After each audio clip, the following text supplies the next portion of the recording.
The Boston Bruins dropped 4 goals on the Winnipeg Jets last night, something that's been pretty much unheard of this season, and it's well past time to give Charlie Coyle his due as the first-line center for the Boston Bruins. What a wild night it was, and let's get into it on a fresh new episode of Locked On Boston Bruins. You're Locked On Bruins, your daily podcast on the Boston Bruins. Part of the Locked On Podcast Network, your team every day.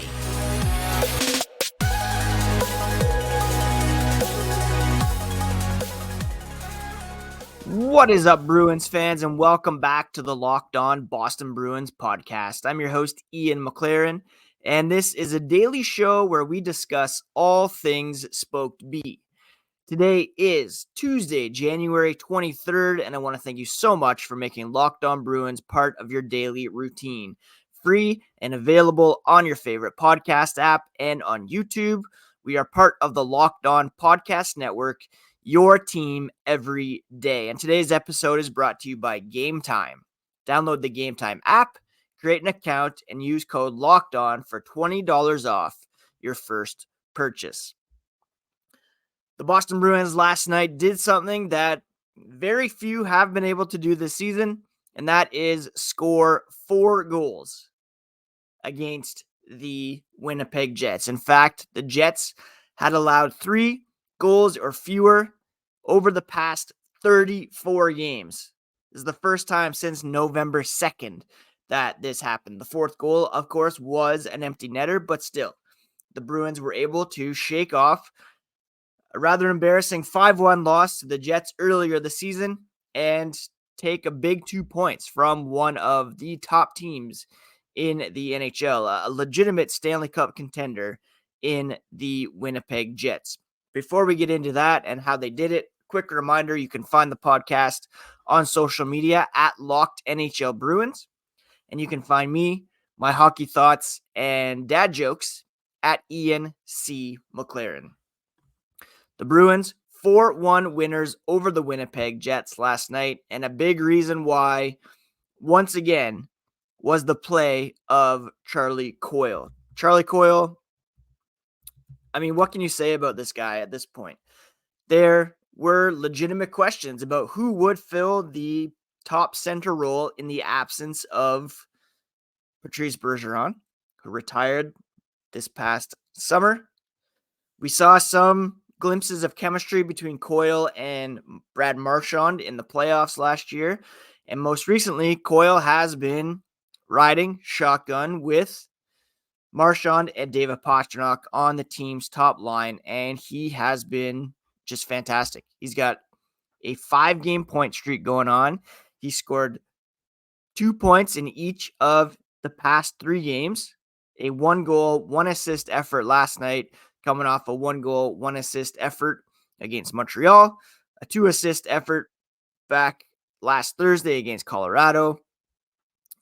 In the month of January, he's got 4 goals, 8 assists for 12 points, and he's just on pace to smash his career highs, as I mentioned yesterday. He's played in all 46 games for the Bruins. He's on pace for 30 goals, 37 assists, which would give him 68 points. His previous career high was set 2016-17, and that was 56 points. His previous career high in goals was 21. He's only eclipsed the 20-goal mark once in his career. And the 38 assists that he's on track for would also tie a career high. This guy is,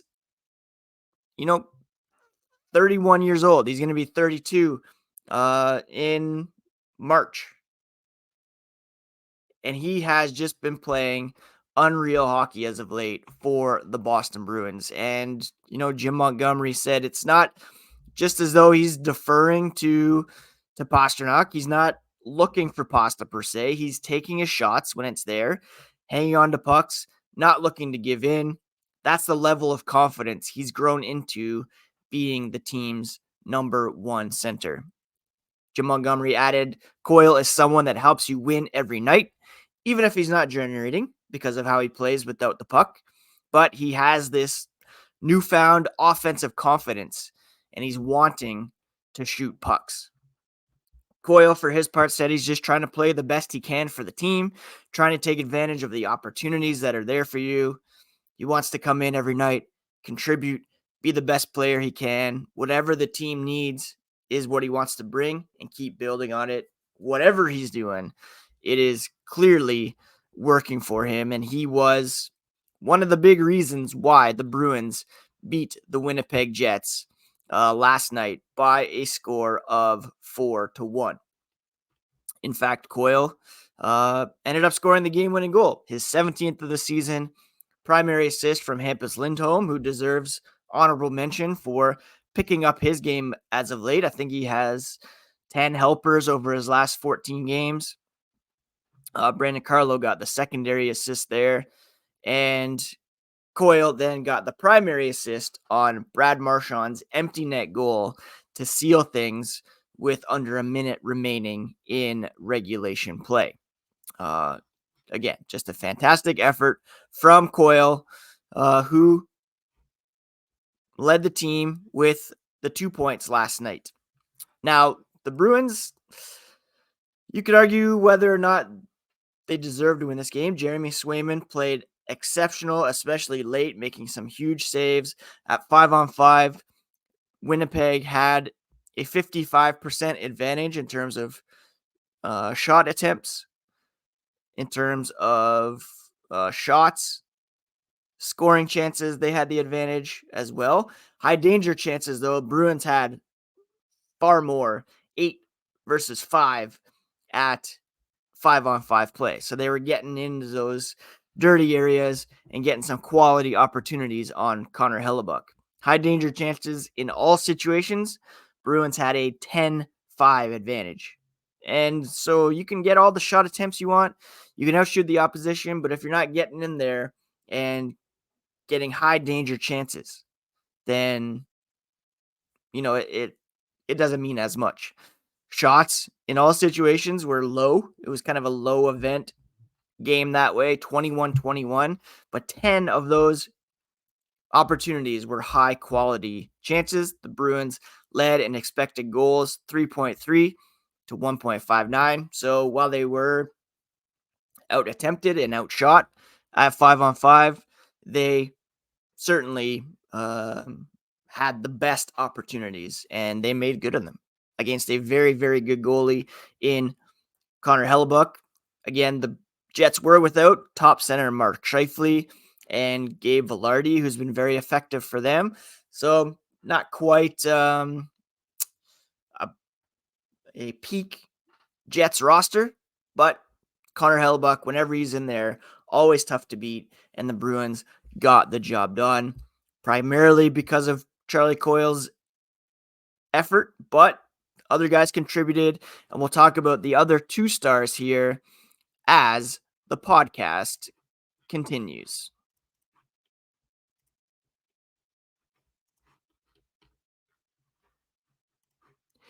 Game Time is the place you want to go for all your ticketing needs in 2024. With killer last-minute deals, all-in prices, views from your seat, and their best price guarantee, Game Time takes the guesswork out of buying tickets. You can see the views from your seat before you buy, so you know exactly what to expect when you arrive. And their all-in prices show your total upfront, so you know you're getting a great deal before you check out. Buy tickets in seconds with as few as 2 taps. And their Game Time guarantee means you'll always get the best price. If you find tickets in the same section and row for less, Game Time will credit you 110% of the difference. Take the guesswork out of buying tickets with Game Time. Right now, all Game Time users get $100 off a big game ticket with code VEGAS100. Just download the Game Time app and use code VEGAS100 for $100 off a big game ticket. Or if you're not going to the game, use code LOCKEDON for $20 off your first purchase. Terms do apply, but download Game Time today for last-minute tickets at the lowest price, guaranteed. Thank you so much once again for making Locked On Bruins part of your daily routine. I so very much appreciate all of those who are subscribed on your favorite podcast app and on YouTube, and who take the time to listen to the podcast. Now, speaking of YouTube, Locked On has also recently launched the first ever national sports 24/7 streaming channel on YouTube.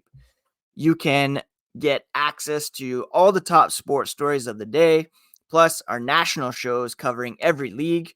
Go to Locked On Sports Today on YouTube and subscribe to the first ever national sports 24/7 streaming channel. Now, the other day, there was a bit of an outcry over the fact that John Beecher and Mason Lohrei were sent back to Providence, while Oscar Steen and Jakub Lauko were kept up. Now, Steen hasn't played the last couple of games. He's the odd man out at the moment. But Jakub Lauko got a bit of a promotion, and he has been playing on the third line with Morgan Geekie and Trent Frederick, and he's making good on that opportunity, scoring his second goal over the past 3 games. He saw about 10 minutes of ice time, recorded a shot on goal, and again, full credit to Trent Frederick for continuing to prove that he's a driver for this team. And he got the primary assist on the goal scored by Lauko, his 12th assist of the season. Morgan Geekie got his 15th helper, and that line has looked pretty effective so far in limited time, sure, but Jim Montgomery, he's always cooking. He's always looking at ways to improve the team, and putting Lauko on the third line is paying off at the moment. He's kind of that banger, get to the net, and that's exactly how that goal was created last night. Getting to the net, finding the loose puck, popping it in past Connor Hellebuck. He's now up to 2 goals for the season after being without a goal for most of the year up to this point. Another guy that we've been talking about lately who remains red hot is Jake DeBrusk. He's on a 3-game goal streak now after scoring a beauty shorthanded goal last night on Hellebuck. Selly season was in full effect, and he's got 5 points over his last 3 games. He got 3-game goal streak. He had 3 shots last night, shorthanded goal. He's proving that he can, light the lamp. He can be an effective scorer. His pace is still off a bit because of the rough start, but he's certainly coming along, and his numbers are on track to be a lot more in line with career production than they were just a few weeks ago. Right now, he's on pace for 21 goals, 23 assists for 45 total points. He set a career high last season with 50 in only 64 games. So we were kind of hoping that he would keep on track with that kind of production. Not point per game production per se, but, more than half a point per game. Right now, he's picking up the pace. He's been pretty hot lately. His numbers are looking a bit more respectable. We'd love to see him continue to ride that hot hand to get more on a 25 goal, 50 point pace. But right now, firing on all cylinders, 6 goals in the month of January after scoring only 2 in December. And he's got 3 assists for 9 total points. Shooting percentage this month is 25%. So he is riding a bit of a hot streak there. Perhaps will come back down, but his shooting percentage for the season as a whole is 12.1, which is below his career mark of 12.8 and a full 2% below last season when he scored the 27 goals in 64 games. So you could look at it as though he might fall off this current pace, but overall, he's being rewarded finally for his efforts and continuing to play so strong defensively. That's a part of his game that is kind of underrated at this point. his full ice game, the fact that he's scoring shorthanded goals, that he's become such a huge part of the Bruins penalty kill. These are all things to consider when assessing what Jake DeBrusk's next contract might look like. And at this point, if he is not signed by the Boston Bruins, then I'm going to be a little disappointed, because I just love how Jake DeBrusk has developed and how he has grown his overall game. Yes, he's streaky. Yes, we would love to see him produce like this more consistently, but I'll take these heaters when we can get them. And it was great to see him contribute once again last night with the goal that really helped ice things for the Bruins. They were up only 2-1 at that point. They were on the penalty kill. Things really could have gone sideways. The Jets easily could have continued pressing. They outshot the Bruins 11-6 in the final frame. Jeremy Swayman, like I mentioned, made some huge stops, and DeBrusk scoring that shorthanded goal really helped ice things for the Boston Bruins in a game that put them 3 points ahead of the Jets in the overall standings and up to first place overall in terms of point percentage. Been talking a lot about the Canucks and the Jets recently as the other top teams in the top three. We'll take a look at the top five and where the Bruins rank among them here as Locked On Boston Bruins continues.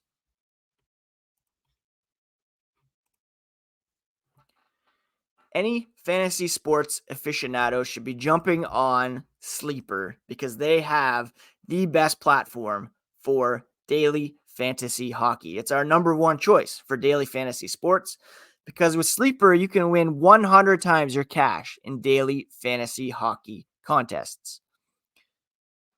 All you have to do is pick whether David Pastrnak, Connor McDavid, Sidney Crosby, Nathan McKinnon, and other superstars will record more or less than their sleeper projections for things like goals, shots, assists, plus minus, and more in any given game. Now, to win 100 times your bet on Sleeper, you need to correctly predict the outcome of 8 player stats. So you heard me, Bruins fans. Win 100 times your money playing daily fantasy hockey with Sleeper. Start paying attention and nail your picks. Use promo code LOCKEDONNHL to get up to a $100 match on your first deposit. Terms and conditions apply, but use code LOCKEDONNHL at Sleeper to get up to a $100 match. See their terms of use for details and locational availability.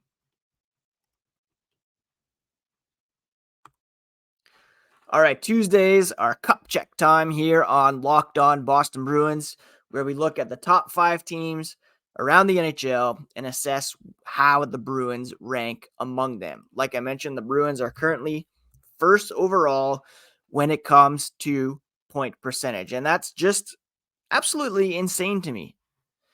Absolutely nobody, first of all, nobody thought last year's Bruins were going to be in the running for the President's Trophy, much less run away with it in a historic regular season. All the subtractions from the roster, questions about Coyle, Pavel Zacha down the middle.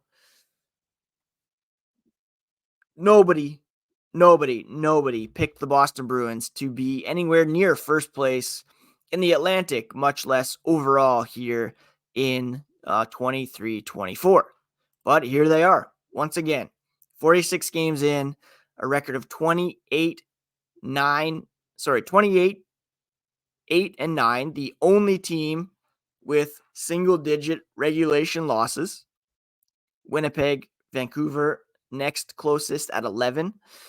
They have 67 points, which is one back of Vancouver, but they have one fewer game played, so they have the point percentage advantage.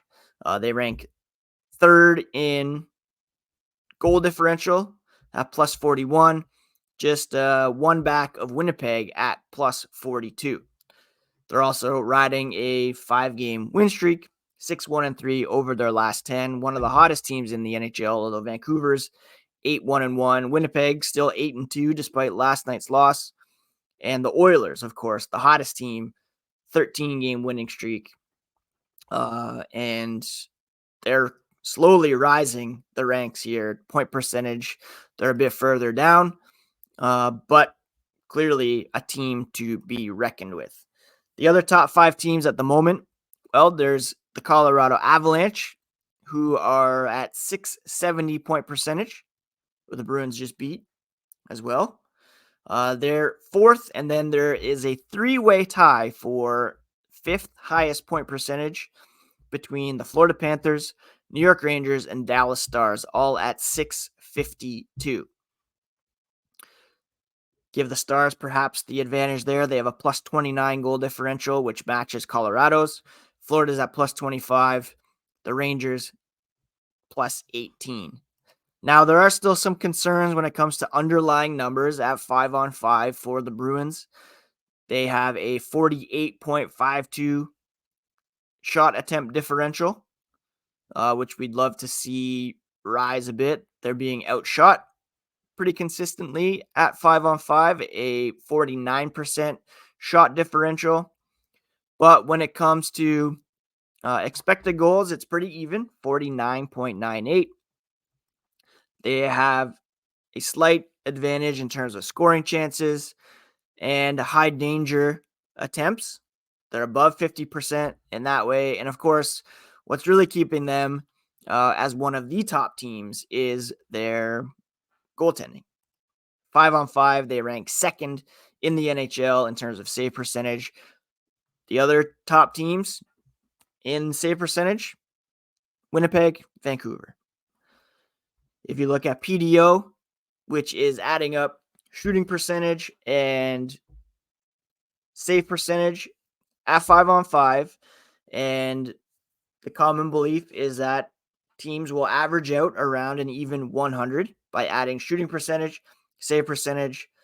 The top 3 teams in terms of PDO, and you could argue this is puck luck and it's going to regress at some point, or you can say these teams have exceptional goaltending and they're finding ways to score. Vancouver is at 105 with a 12.16 shooting percentage and a 92.86 save percentage. So that shooting percentage may be a bit inflated. They're getting solid goaltending, though. Jets are 2nd at 103.1. The Bruins just behind at 102.9. So are we going to say all 3 of these teams are just riding good luck over the course of the season and they're going to regress? We saw that last year with the Bruins, right? Their goaltending, well, a lot of things went wrong in that series against Florida, but goaltending in particular was not their friend. If you look at the top teams in terms of shot attempt differential 5-on-5, it's Carolina, Florida, LA, Edmonton, and New Jersey. Expected goals, Edmonton, LA, Carolina, Florida, Dallas. So none of those top 3 teams that I mentioned before. So it's going to be really interesting to see if Vancouver, Winnipeg, Boston can keep it up, or if some of these teams that are not elite in terms of points and point percentage so far, your Edmontons, Carolinas, Florida's up there. They perhaps look like the strongest team at the moment based on on-ice performance and the underlying numbers. I know a lot of people don't want to hear that, but that's the reality. They're still a very, very strong team. The Bruins are playing very well, but the underlying numbers don't necessarily scream Stanley Cup championship at this point because of, we all know special teams play a big role in the playoffs, but the majority of the game is played 5-on-5, and the Bruins are giving up more shot attempts and more shots at 5-on-5. But they also have a premier goaltending tandem. They have top 5 power play and penalty kill. And they're getting scoring up and down the lineup. So that is also to their benefit. can't look at these underlying numbers and kind of project the future. It's just what has happened so far. But the Bruins, without a question, are one of the top teams in the NHL this season. And hopefully they can flip the script on last year's playoff performance. All right, that's it for today's episode, my friends. Thank you so much for joining me here on Locked On Boston Bruins. YouTube visitors will see that I'm wearing a Meth Bear toque today. Felt like that kind of energy with the Bruins beating the Jets last night. Please do subscribe if you have not already, and catch the episode daily in your feeds and on YouTube. And if you have any mailbag questions, please drop them in the YouTube comments or hit me up on social at ENC McLaren or at Locked NHL Bruins. We'll try to answer those on tomorrow's podcast, as well as bring you all the latest on the black and gold, because we're part of the Locked On Podcast Network, your favorite team every single day. Take care of yourselves, friends. Take care of each other. We'll catch you again here tomorrow.